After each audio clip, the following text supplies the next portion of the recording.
Hello people of the internet. Today we're going to be talking about 5 things that I hate about my 2003 Acura RSX Type S. I'm here with my friend John, who also has the same car. I'm not going to be talking about obviously oh, I scraped too much over speed bumps, because that's up to me. So I'm going to be talking about things that are general about all RSXs. So, number 1 thing I hate about my RSX. There is no trunk release button. And when I say there's no trunk release button, I mean when you go to open the trunk, there's no button for you to pop the trunk. The only thing there is you go and unlock the doors, which unlocks the trunk, and then you have to walk all the way around to pop the trunk itself. You have to grab the handle. You gotta finesse it. Yeah. You just gotta... Exactly. I guess I should also say that since John has the same car, he can comment on if he has that same problem or not. Do you have that same problem, John, with the trunk release? Indeed. Would you rather there be a trunk release? I would rather have that happen. There you have it. I don't know, it's just super annoying. It can be so much easier to just pop the trunk, but sometimes you walk over to the back and you gotta open it and it's locked. And it sucks. And then you have to walk around to actually open it. It's stupid, I hate it. Okay. The second thing that I hate about my RSX Type S. The reverse is in the wrong spot. And when I say this, I mean it's on the right side of the gears, so you have to push all the way over to the right side away from you. It's not that bad if you're just by yourself, but it's especially annoying if you have a passenger, because it's a pretty small car and there's not that much room for the passenger's legs if they're man spreading. So so you basically end up punching their knee. It's kind of awkward. You don't want to say anything move, because it's you don't want to be rude, but then it's also you're gonna punch them in the knee. It's awful. Okay, it's awkward. It's just why can't they just have it on the left side? Because also on the left side, you're pulling towards you. It's just kind of more natural. I don't know. That's just my thoughts. If you had it by first gear, it would be easier. Oh, and I have upgraded shifter springs, so it makes it even harder to push it all the way into reverse. So yeah, that brings us on to the third thing that I hate about my RSX. There is no limited slip differential. The car comes with an open diff, even on the Type S model, which is, in my opinion, that's kind of a bummer, because you're paying for a performance car. Or it's supposed to be performance car, entry level performance. You should get an LSD with anything. The Miata has it, the BRZ has it, the Civic has it. Even the Civic Si has it. It's just why doesn't our car have it? Why doesn't RSX have a limited slip? They could have just thrown the one in from the Type R from Japan, or taken the one from the Si. I don't know why they didn't do it, but it's just kind of weird.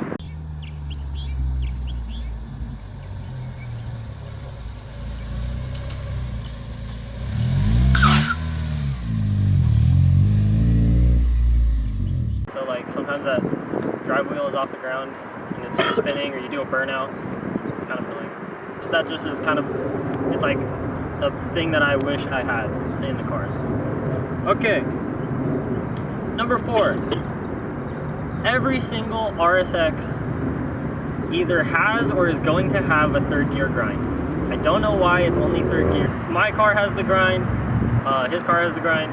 It's just I don't know. Everyone complains about it, and you'll see if you search up common problems with the RSX, it's one of the first things that comes up. I don't know if I think it's just Type S that has the problem, and you really have to make sure it goes into gear, otherwise it'll be half in and it'll grind, and it's awful, and it hurts your soul, and you get the shakes and PTSD, and then you take cold showers because you don't want to drive for another 5 days. It's the worst feeling ever. It doesn't grind all the time. Yeah, no, it's sometimes it'll go in, and then you can feel it about to grind, and then it'll just pop back in, or sometimes it's just hella smooth, but it's not gonna grind all the time. Right. Yeah. No. It's just really annoying when you're trying to I notice it the most if I'm trying to drive fast. If I'm doing canyon runs and stuff. Sometimes it's kind of annoying, because you're trying to not really bang gears, but you're trying to drive. Yeah. And then when I'm the car a little bit. I notice it happens a lot when I'm going on an on ramp or just slowly accelerating, and I go to just slowly shift into 3rd, and it doesn't want to go in, so there's like that little pause, and you don't know if it's gonna go in or not, so you just wait for it and try to push it in, and then it doesn't go in, so you gotta put it back in the neutral and then try to push it back in. So yeah, it's more of an annoyance. Yeah, so that kind of sucks. Like I said, if you don't have the grind in your RSX, like it's going to have the grind. Like it's going to develop as you're driving the car. Like, I don't know. I haven't seen one that doesn't have the issue. So okay, that was number 4. Now we're moving on to last but not least. This, John knows, this is my number 1 pet peeve about the car. I really like all the other things is like, yeah, I hate it, but like I don't hate it enough to like I hate my car. I freaking hate this so much. Like it bugs it. I can't put into words how much this bugs me. So number 5. Whenever you turn the vent from, or the vent control on the air conditioning, whenever you turn it to the defroster, the air conditioning automatically turns on, and there's nothing you can do about it. Anytime it's on that setting and you have the AC, the fan on at all, the AC automatically is on, even if you press the AC button to turn it off. It stays on, and it stays lit up, and it stays there, reminding you that it's on. And I don't know if you guys have driven like little 4-cylinder cars. If you have the AC on, it really affects your power because it's like a big portion of your power. It takes away like 50 horse if I have to say so myself. No, honestly, yeah. Like not like all jokes aside, it feels like it takes away like half your power. I'm pretty sure a Miata stock with the AC off could pull on us. Yeah, no, it's really awful. And like I don't know, it's just like, does it bug you as much as it bugs me? It bugs me, man. It bugs me. Like no, like actually. No, yeah. Like straight up. Yeah, I hate. That's why like I never turn on my defrosters. Yeah, and like I don't know why, but like the defrosters, like on my Civic even before this, like I guess it's kind of like an all Hondas thing. Like I don't know why like your car fogs up if you're driving in the rain. Like if you're, especially with just one person in it, like there's no reason for it to fog up. I don't know, but yeah, that is literally the one thing that I like. I could sell my car over that. No, I couldn't sell my car. I don't like my car because of that. Like I hate it. So like it boils my blood. It grinds my gears. It grinds my third gear, dude. It really sucks. And I'm kind of saying like, yeah, these are 5 things that I do hate. Overall, the car, I like it a lot. Like I really love the car. These are 5 things that like I really wish I could change about it to make it like a perfect car.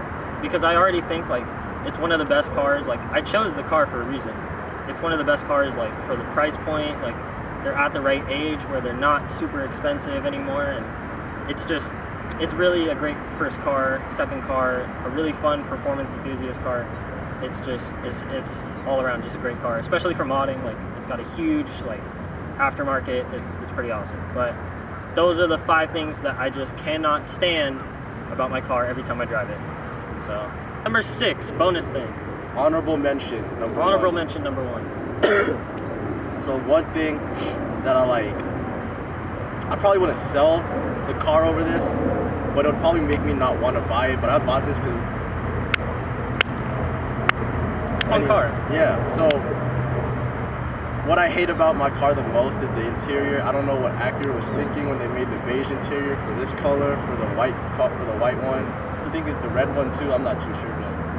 But I feel like they should have just made all of them, all the interiors black. I don't really like this beige interior. Kind of, I don't know if they're thinking it was like a luxury thing because it's Acura and they're more like the luxury brand of the Honda or whatever. But that's just something that I really hate with my car. And then when you try to swap out, like say for like the Recaro seats, it just won't match because now you got beige on red, or we got black seats in the front and everything else is beige.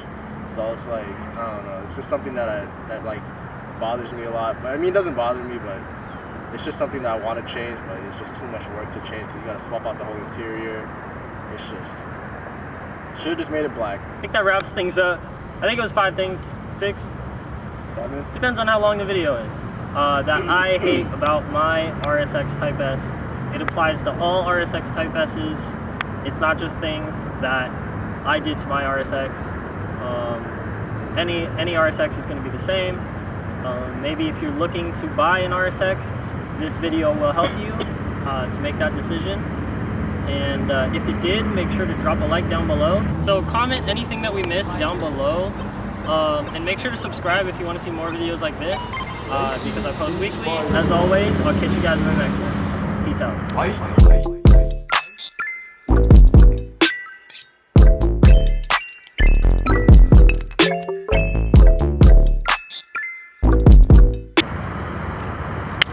We did that. Yeah. Now it's hot as shit. I know. I didn't know. I think that was a good video.